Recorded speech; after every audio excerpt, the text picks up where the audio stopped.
کہ وہ کہتے ہیں کہ مرید عباس یزدانی صاحب جو ہیں آغا صاحب نے سید علی ساجد نقوی صاحب نے ایک سپیچ کی جس میں انہوں نے کہا کہ ہم جواب دیں گے، یہ نہیں ہونا چاہیے شیعہ نسل کشی کا، ان سب چیزوں کا.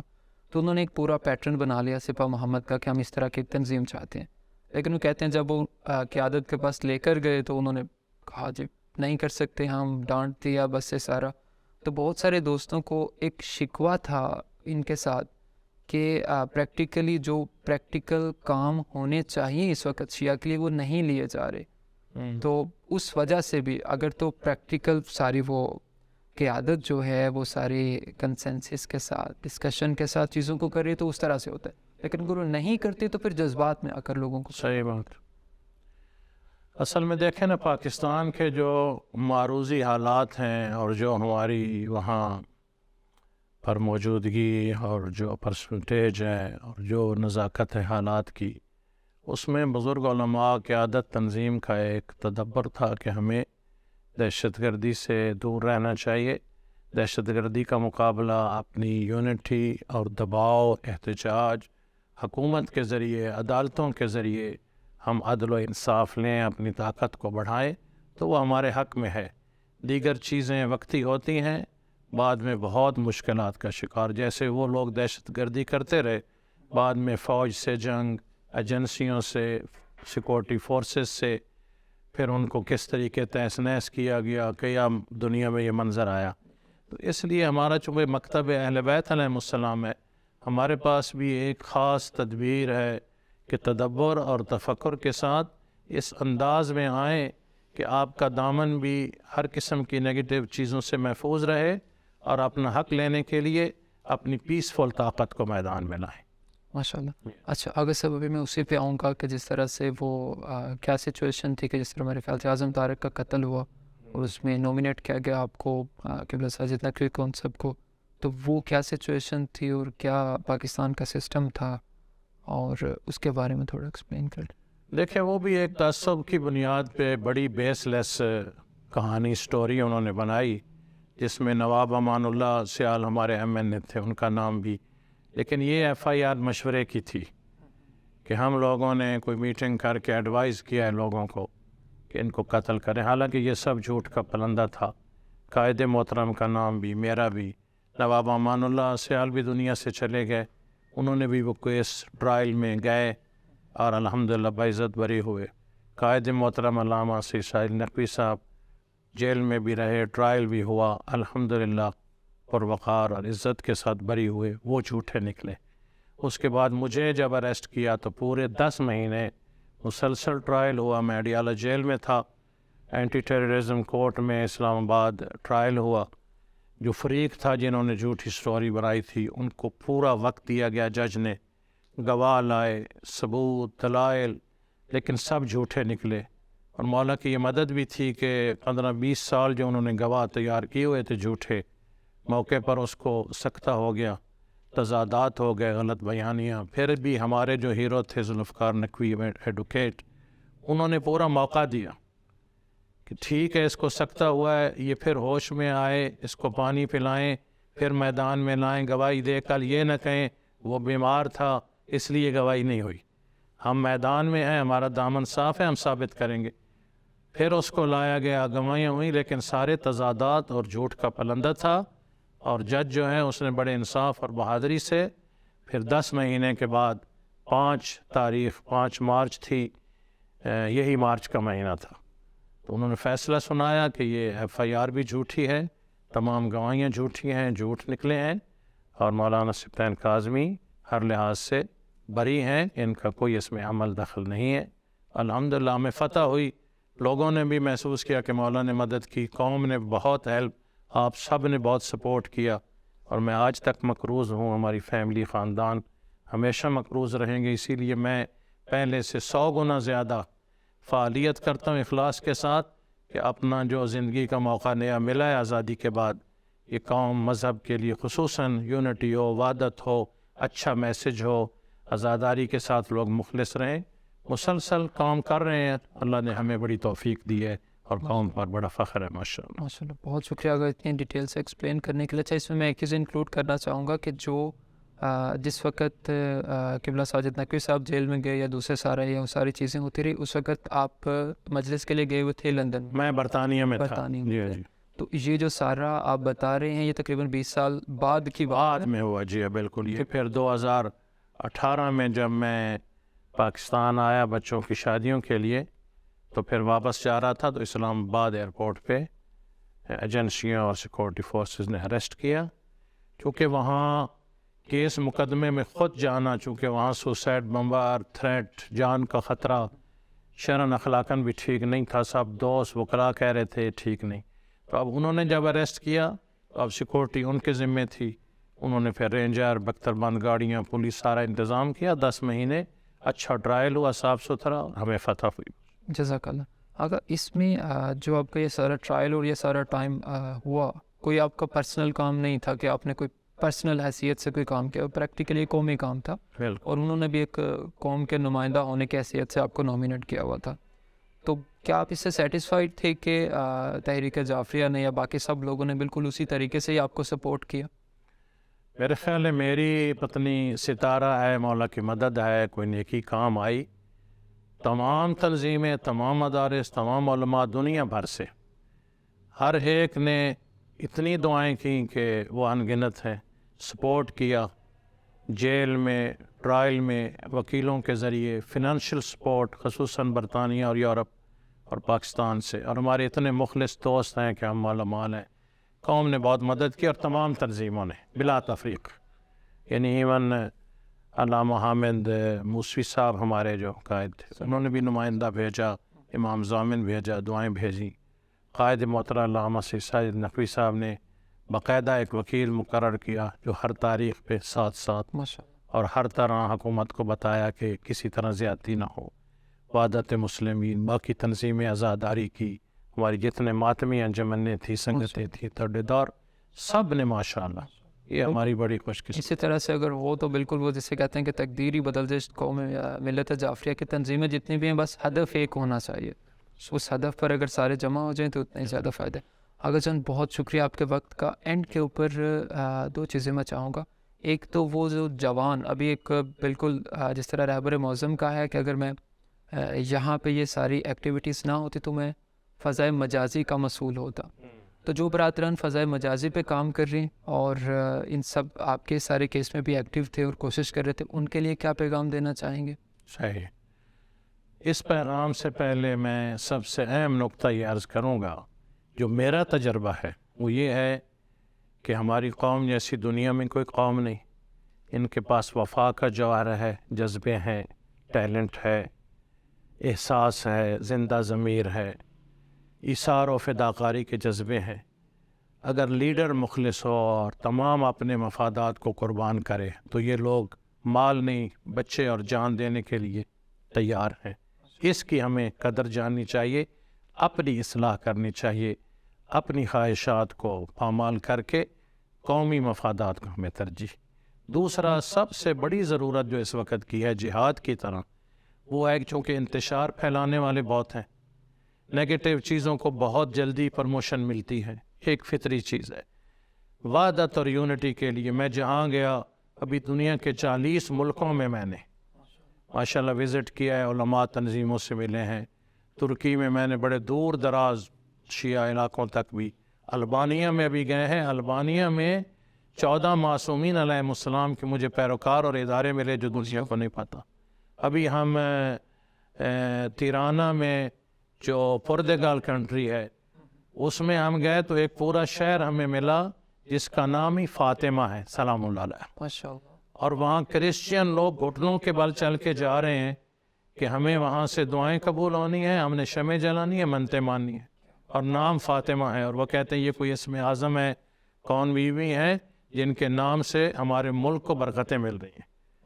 اسی طرح ابھی 4-5 ملکوں میں نے خصوصی وزٹ کیا. میں نے لوگوں کے جذبے دیکھے، مہمان نوازی دیکھی، وہاں پر ان کی لگن اور ہمارے ساتھ خلوص عزت. مثلا اٹلی میں ابھی گئے ہیں، جرمنی میں گئے ہیں، اس کے بعد پرتگال میں، آسٹریا، ویانا کے اندر، ابھی ترکی میں اور کافی ملکوں میں. یعنی لوگوں کی بڑی والہانہ محبت ہے. لوگ